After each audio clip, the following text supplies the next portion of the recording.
जी हम लोगों ने चैप्टर नंबर 11 कंटिन्यू कर रहे थे और 11 चैप्टर के अंदर मैंने आप लोग को काफ़ी चीज़ें डिटेल में पहले बता चुका हूँ कि किस किस तरह से रिएक्शंस होते हैं। हम लोगों ने पहले देखा OH ग्रुप का बॉन्ड टूटता है, यानी कि अल्कोहल हमारा था। अल्कोहल में हम लोगों ने देखा कि पहले कार्बन और ऑक्सीजन बॉन्ड ब्रेक होता है, फिर हम लोगों ने नेक्स्ट देखा ऑक्सीजन और हाइड्रोजन बॉन्ड ब्रेक होता है, फिर हमने उसके बारे में डिटेल में बात की। फिर हमने नेक्स्ट देखा कि आप लोग के पास उसकी ऑक्सीडेशन कैसे होती है। तो ऑक्सीडेशन आप लोगों ने देखा K2Cr2O7 और H2SO4 की मौजूदगी में उसकी ऑक्सीडेशन होती है। और आपके पास अल्डिहाइड, अगर प्राइमरी अल्कोहल की आप ऑक्सीडेशन करें तो अल्डिहाइड, सेकेंडरी अल्कोहल की करें तो कीटोन, और अगर टर्शरी की करें तो उसकी ऑक्सीडेशन नहीं होती बल्कि एलिमिनेशन होती है और आपके पास डिजायर प्रोडक्ट बन जाती है। ठीक है, आज का जो हमारा टॉपिक है उससे फर्दर आगे हम कंटिन्यू करते जाए। लोकास टेस्ट देखा जिसमें आप दो चीजों को ऐड करते हो, जिंक क्लोराइड को और हाइड्रोक्लोरिक एसिड को, दोनों को मिक्स करके आप लोग डालते हो और आपको पता चल जाता है मेरा प्राइमरी है, सेकेंडरी है या टर्शियरी अल्कोहल है। आज का जो हमारा टॉपिक है वो है आयोडोफॉर्म टेस्ट। आयोडोफॉर्म टेस्ट क्या है? बेसिकली आयोडो का मतलब होता है आयोडीन को ऐड करना। आयोडीन को ऐड करके हम लोग चेक करते हैं कि आया कि हमारा जो ग्रुप है वो आपका एथानोल है या मेथानोल है। तो इसका मतलब है हम डिस्टिंग्विश करते हैं या डिफरेंशिएट बिटवीन मेथानोल एंड एथानोल। हम मेथानॉल और एथानॉल के दरमियान डिफरेंशिएट करने के लिए इसको इस्तेमाल करते हैं। बेसिकली आयोडोफॉर्म टेस्ट इस चैप्टर का नहीं, आपके नेक्स्ट आने वाले चैप्टर नंबर 12 का है, अल्डिहाइड और कीटोन। उसमें आप आयोडोफॉर्म टेस्ट एक पूरा लॉन्ग क्वेश्चन के हवाले से पढ़ोगे। आयोडोफॉर्म टेस्ट सिर्फ ये नहीं हमें बताता कि आप मेथानॉल और एथानॉल को डिस्टिंग्विश कर सकते हो। आयोडोफॉर्म टेस्ट आप लोग को यह भी बताएगा कि आप कार्बोक्सिलिक एसिड को कैसे आइडेंटिफाई करते हो, अल्डिहाइड को कैसे करते हो, कीटोन को कैसे करते हो, या क्या क्या तरीकाकार है। ये सारी चीजें हम इससे नेक्स्ट चैप्टर में देखेंगे। अभी हम थोड़ा सा इसके बारे में देखेंगे कि आयोडोफॉर्म, पहला पॉइंट तो यह है कि डिफरेंशिएट करता है कि आया कंपाउंड मेथानॉल है या आपका क्या है, एथानॉल है। सबसे पहले मैंने यहाँ पे लिखा हुआ है कि एक मिथाइल अल्कोहल या मेथानॉल लिया हुआ है, इसमें आयोडीन I2 को ऐड करवाया हुआ है और सोडियम हाइड्रोक्साइड। याद रखिएगा जब आयोडीन को ऐड करवाना है तो एक स्ट्रॉन्ग बेस की जरूरत लाजमी होती है। तो हम जो स्ट्रॉन्ग बेस यूज करते हैं वो सोडियम हाइड्रोक्साइड है। और यहाँ पे मैंने लिखा है नो येलो पीपीटी, कोई येलो कलर के प्रेसिपिटेट नहीं बनते। अब ये कैसे है, ये हम आगे फर्दर इस पूरे मैकेनिज्म में देखेंगे कि ये किस तरीके से है। पहले हमने देखा कि मेथानॉल को जब आप लोगों ने ऐड करवाया तो कोई येलो प्रेसिपिटेट नहीं बने। जब हम यही चीज आयोडीन को ही सोडियम हाइड्रोक्साइड की मौजूदगी में एथानॉल के अंदर ऐड करते हैं या इथाइल अल्कोहल के अंदर ऐड करते हैं तो पूरा एक मैकेनिज्म फॉलो होता है। उस मैकेनिज्म के बाद आपके पास एक कंपाउंड बनता है जिसको मैंने यहां पे लिखा हुआ है CHI3। ये जो कंपाउंड है CHI3, ये जो CHI3 होता है मिथाइल आयोडाइड, ये येलो कलर का होता है। तो अगर तो आपके पास ये कंपाउंड बन जाए, फॉर एग्जांपल आप एक टेस्ट ट्यूब लेते हो, उसमें आपने मेथानॉल डाला तो आपके पास येलो प्रेसिपिटेट नहीं बना। और अगर आपने एथानॉल डाला तो एथानॉल डालेंगे तो ये कंपाउंड बनता है और ये कंपाउंड बेसिकली येलो कलर का होता है, जिसकी वजह से आप लोग कहते हो कि ये कंपाउंड है आपके पास येलो कलर का होता है। और येलो कलर का होने की वजह से आप लोग को पता चल जाता है ये कंपाउंड मेथानॉल नहीं है बल्कि एथानॉल है। तो बस इन दोनों को ही, दो ही अल्कोहल को डिस्टिंग्विश करने के लिए इस्तेमाल किया जाता है। अब मैकेनिज्म क्या है, सबसे पहले आपका जो एथानॉल है या इथाइल अल्कोहल है उसके साथ हाइड्रोक्सल ग्रुप अटैक करता है। ये उसका फर्स्ट स्टेप है कि फर्स्ट स्टेप के अंदर सोडियम हाइड्रोक्साइड का जो OH ग्रुप होता है वो अटैक करता है इस H पॉजिटिव के ऊपर। जब H पॉजिटिव के ऊपर अटैक करता है तो यहां से O और H का बॉन्ड ब्रेक हो जाता है और ये बॉन्ड यहां पे शिफ्ट हो जाता है। ऑक्सीजन इस कार्बन के साथ डबल बॉन्ड बना लेते हैं। जैसे ही डबल बॉन्ड बनाता है, देखो कार्बन के 4 बॉन्ड पूरे हो गए, एक दो इधर से और एक इधर से, 4 पूरे हो गए। तो ये क्या करता है, ये दोनों इलेक्ट्रॉन के साथ इसको दे देता है आयोडीन को। आयोडीन क्या करता है, अपने दोनों के दोनों इलेक्ट्रॉन दूसरे आयोडीन के मॉलिक्यूल को दे देता है और खुद हाइड्रोजन के साथ मिलके हाइड्रोजन आयोडाइड बना देता है, ठीक है। और यहाँ पे दोनों के दोनों इलेक्ट्रॉन इस आयोडीन ने ले लिए हैं, तो एक आयोडीन का मॉलिक्यूल आ गया। और ये जो OH है, इसने यहाँ से H लिया तो आपके पास H2O वाटर आ गया। और C डबल बॉन्ड O इसके साथ H था, H अटैच रह गया और ये H तो चला गया है, CH3 मॉलिक्यूल। तो ये आपके पहले स्टेप के अंदर ये प्रोडक्ट बन जाती है।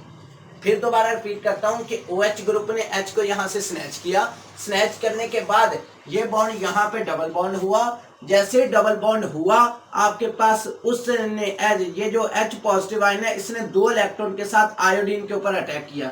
जब दोनों के दोनों इलेक्ट्रॉन ये दे देगा तो जाहिर सी बात है इसके इलेक्ट्रॉन की जरूरत नहीं, तो ये अपना इलेक्ट्रॉन दूसरे आयोडीन को ट्रांसफर कर देगा। और जब दूसरे आयोडीन को देगा तो इस आयोडीन पे नेगेटिव चार्ज आ जाएगा और ये आयोडीन पॉजिटिव की शक्ल में H के साथ मिलके हाइड्रोजन आयोडाइड बना देगा, ठीक है।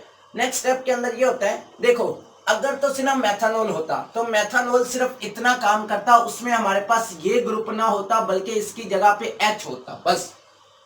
यानी कि हमारे पास ये एक एल्डिहाइड है, ईस्टर्न एल्डिहाइड है, ईस्टर्न एल्डिहाइड ना बनता। अगर मेथानॉल होता तो फॉर्मल्डिहाइड बनता, और फॉर्मल्डिहाइड बनता तो फिर हमारा रिएक्शन यहां तक स्टॉप हो जाना था, इससे फर्दर आगे प्रोसीड ही नहीं करना था अगर मेरा ग्रुप मेथानॉल होता। क्योंकि जाहिर सी बात है उसमें एक ही कार्बन होना था, एक ही कार्बन में बस इतनी प्रोडक्ट बन जानी थी। वो जो सोडियम पॉजिटिव है वो आयोडीन नेगेटिव के साथ मिलके सोडियम आयोडाइड बना देना था और आपकी बात खत्म हो जानी थी। क्योंकि पीछे तो यही रह गया ना, आयोडीन ने भी पार्टिसिपेट कर लिया, ये देखो आयोडीन ने भी पार्टिसिपेट यहाँ पे कर लिया। उसके बाद आप लोग के पास जो दूसरा ग्रुप है सोडियम OH ग्रुप, उसने भी यहाँ पे पार्टिसिपेट कर लिया। सोडियम रह गया तो सोडियम जो होता है वो आयोडीन के साथ मिलके सोडियम आयोडाइड बना देता। लेकिन जब एथेनॉल को आप यूज करते हो तो ये रिएक्शन यहाँ पे स्टॉप नहीं होता बल्कि फर्दर प्रोसीड करता है। फर्दर कैसे प्रोसीड करता है, 3 आयोडीन बेसिकली इस रिएक्शन में मैंने यहाँ पे लिखा है 4 आयोडीन के मॉलिक्यूल पार्टिसिपेट करते हैं। तो इस रिएक्शन में 4 आयोडीन के मॉलिक्यूल पार्टिसिपेट करते हैं। एक तो आयोडीन का मॉलिक्यूल यहाँ पे पार्टिसिपेट कर गया और इसने ये वाली प्रोडक्ट दे दी। दूसरे 3 आयोडीन के मॉलिक्यूल पार्टिसिपेट करते हैं। वो क्या करते हैं, ये जो आपके पास कार्बन है इसके साथ वाली जो कार्बन है ना, यानी कि ये आपके पास एक कार्बन दूसरे कार्बन के तीनों हाइड्रोजन को यहाँ से रिमूव कर देते हैं और उसकी जगह पे 3 आयोडीन के एटम आके अटैच हो जाते हैं। तो ये देखो मैंने 3 हाइड्रोजन को रिमूव कर दिया और उसकी जगह पे 3 आयोडीन के मॉलिक्यूल को इसके ऊपर अटैच करवा दिया।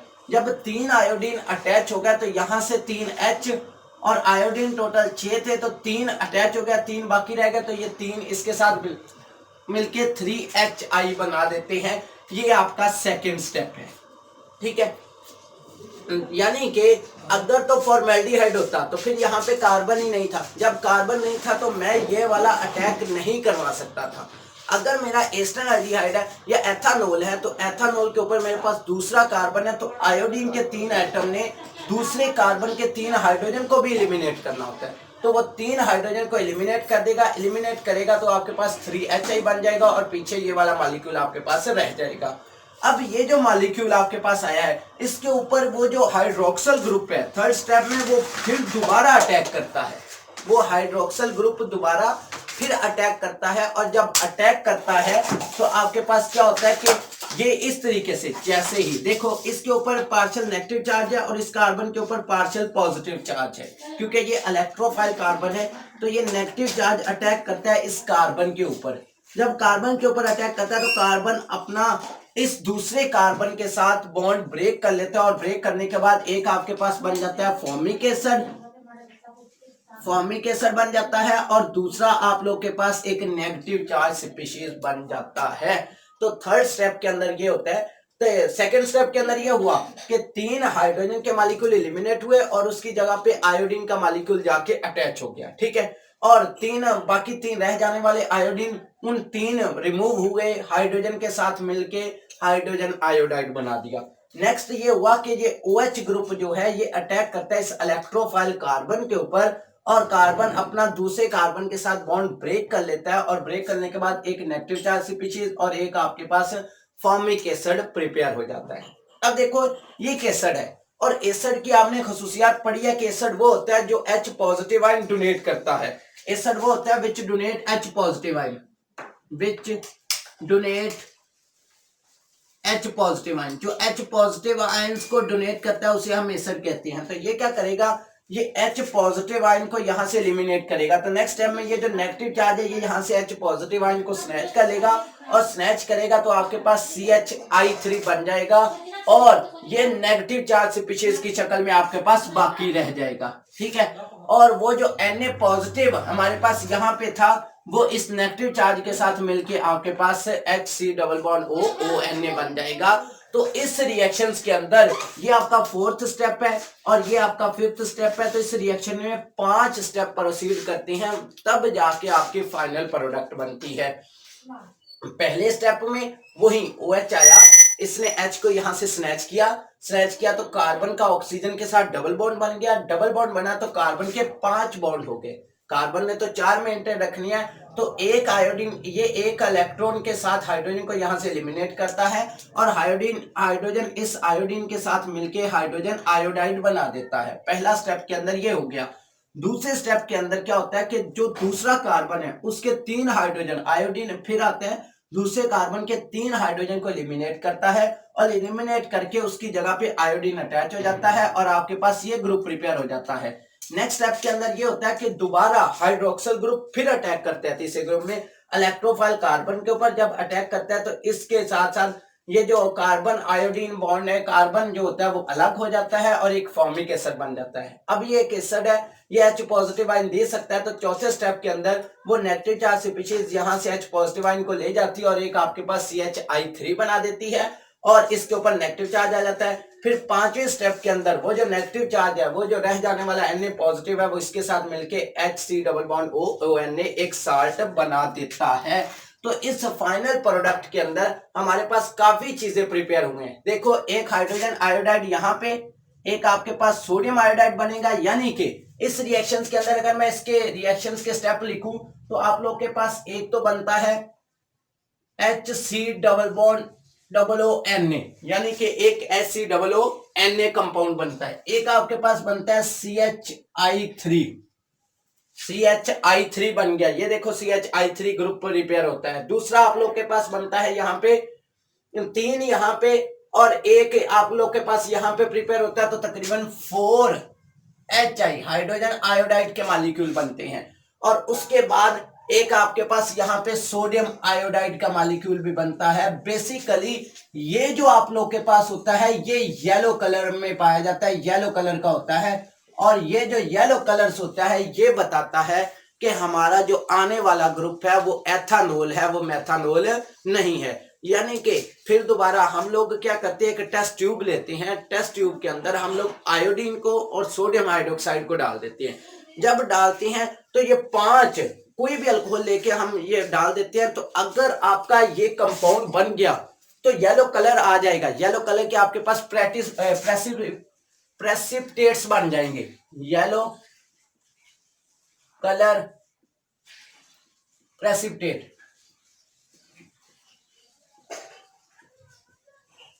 यानी कि आपके पास सॉलिड शक्ल में येलो कलर के प्रेसिपिटेट्स बन जाएंगे। अगर आपके येलो कलर के प्रेसिपिटेट्स बन गए, इसका मतलब है आपका कंपाउंड एथेनॉल है।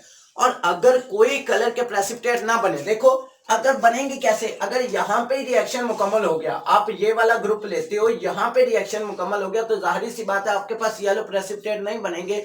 तो जब येलो प्रेसिपिटेट्स नहीं बनेंगे तो आप लोग कहोगे ये मेरा कंपाउंड एथेनॉल नहीं बल्कि क्या है, मेथेनॉल है। तो बेसिकली आपकी बुक के अंदर सिर्फ उसने रिएक्शन लिखा हुआ है, तो मुझे इस रिएक्शन की पूरी नोयत समझाने के लिए उसका पूरा मैकेनिज्म एक्सप्लेन करना पड़ा कि ये किस तरीके से हमारे पास आया है। तो आप लोग ये 5 स्टेप अभी याद रख लोगे तो आपको आगे वाले चैप्टर में बहुत हेल्पफुल साबित होगा कि इस तरीके से ये रिएक्शंस होता है। अगर आपको फिर भी ना समझ में आए तो आप मुझसे इससे रिलेटेड कोई भी क्वेश्चंस पूछ सकते हैं। और उससे नेक्स्ट जो है वो है यूजेस ऑफ फिनोल नहीं है, यूजेस ऑफ अल्कोहल्स है, सॉरी अल्कोहल्स के क्या क्या यूजेस होते हैं। ठीक है, सबसे पहला यूज जो अल्कोहल का, methanol use as a solvent. Methanol को आप एज अ सॉल्वेंट यूज करते हो, यानी कि आप अल्कोहल की डीनेचर करने के लिए भी इस्तेमाल करते हो, आप मेथनॉल को और भी मकासद के लिए, मतलब ये जो ऑटोमोबाइल गाड़ियां वगैरह होती हैं इनको चलाने के लिए, वो मतलब एज अ फ्यूल के तौर पे भी ये किसी दौर में इस्तेमाल होता था। तो इसको एज अ सॉल्वेंट इस्तेमाल किया जाता है, किसी चीज को महफूज करने के लिए भी इसको हम लोग इस्तेमाल करते थे। ठीक है, तो methanol use as a solvent fats and oil. दूसरी बात ये कि ये पेंट्स के अंदर इस्तेमाल होता है, यूज इन पेंट्स, जितनी भी तरह के जो पेंट्स होते हैं रंगो रोगन उसके अंदर भी इसका इस्तेमाल होता है। तीसरा, फॉर डीनेचरिंग ऑफ अल्कोहल, ये तो हमने भी बात की थी पिछले लेक्चरों में कि डीनेचर का मतलब होता है उसके असर को खत्म करना। तो हम मेथनॉल को क्या करते हैं, यूज करते हैं D nature of alcohols, alcohol को, एथेनॉल को डी नेचर करने के लिए, ताकि उसका असर खत्म हो जाए। अगर कोई इसको इस्तेमाल करे तो फिर उसको नशा वगैरह या उसके असरात उसके ऊपर ज़हर ना हो। इसमें एथेनॉल भी यूज कर सकते हैं, मेथनॉल भी यूज कर सकते हो, पेरिडीन भी यूज कर सकते हो, एसीटोन भी यूज कर सकते थे डी नेचरिंग ऑफ अल्कोहल में। तो हम लोग अभी ये देखेंगे फॉर डी नेचरिंग ऑफ अल्कोहल कि अल्कोहल के असर को खत्म करने के लिए भी हम इसको यूज कर सकते हैं अल्कोहल्स को। तीसरा, ethanol use as a solvent as a drinking purposes. Ethanol जो होता है ये सॉल्वेंट के तौर पे इस्तेमाल होता है और पीने के तौर पे इस्तेमाल होता है, ये भी आप लोग जानते हो। मैंने आपको इसका पूरा तरीका बताया था पिछले लेक्चर में कि किस तरह आप इसको एज अ सॉल्वेंट या पीने के मकसद के लिए इस्तेमाल करते हो। जिसमें हमने देखा था मोलेसेस से हम इसको प्रिपेयर करते हैं, गन्ने के रस से 3-4 दिन आप बड़े से टब के अंदर उसको डाल के रख दें, यीस्ट डाल दें, कुछ एंजाइम डालने हैं तो डाल दें, नहीं डालें तो तब भी ठीक है, उसको ऊपर से खुला छोड़ दें। तो 3-4 दिनों के बाद एथेनॉल आपके पास प्रिपेयर हो जाएगी। वो 13-14% होती है, 15% से ज़्यादा हम लोग शराब को यूज़ नहीं कर सकते, उससे इंसान की डेथ कॉज हो जाती है। तो आप इसको बना भी सकते हो, लेकिन यहाँ पे एज अ यूज़ है तो फिर ethanol is use as a drinking purposes, इसको पीने के लिए इस्तेमाल किया जाता है। दूसरा, फार्मास्यूटिकल प्रिपरेशंस, मतलब मेडिसिन बनाने में इस्तेमाल होता है। Prepared medicine. अब मेडिसिन को प्रिपेयर करने के लिए कैसे इस्तेमाल किया जाता होता है, मेडिसिन के अंदर आप लोग बखूबी जानते हो कि कुछ मरीजों को तकलीफ होती है। तो जब तकलीफ होती है तो डॉक्टर क्या करते हैं, उनको एक ऐसी डोज देते हैं जिससे वो क्या हो जाते हैं, वो उनके ऊपर गलूदगी तारी हो जाती है और वो सोने की कंडीशन में चले जाते हैं। मतलब ये कि सो जाते हैं। अब जो सोने की कंडीशन में चले जाते हैं तो इसका मतलब है वो जो फार्मास्यूटिकल प्रिपरेशन में मेडिसिन के तौर पे हम लोगों ने वो जो एक बेहोशी के लिए हमने एथेनॉल मेडिसिन के अंदर डाला और वही मेडिसिन उन्होंने यूज की और जिसकी वजह से उनके ऊपर गलूदगी तारी होगी। तो इस वजह से हम मेडिसिन जितनी भी होती हैं उनमें कुछ ना कुछ कंसंट्रेशन में एथेनॉल को यूज करते हैं। तो ये चंद एक यूजेज है कि आप इसको कैसे प्रिपेयर कर सकते हो। ठीक है, तो आज के लिए इतना ही, बाकी हम इंशाल्लाह इसे नेक्स्ट लेक्चर में डिस्कस करेंगे। और इस यहाँ तक आपका जो अल्कोहल्स का पोर्शन था वो कंप्लीट हो गया। अब नेक्स्ट हम इंशाल्लाह फिनोल के पोर्शन से आगे कंटिन्यू करेंगे। तो आज के लिए इतना ही, अल्लाह हाफिज।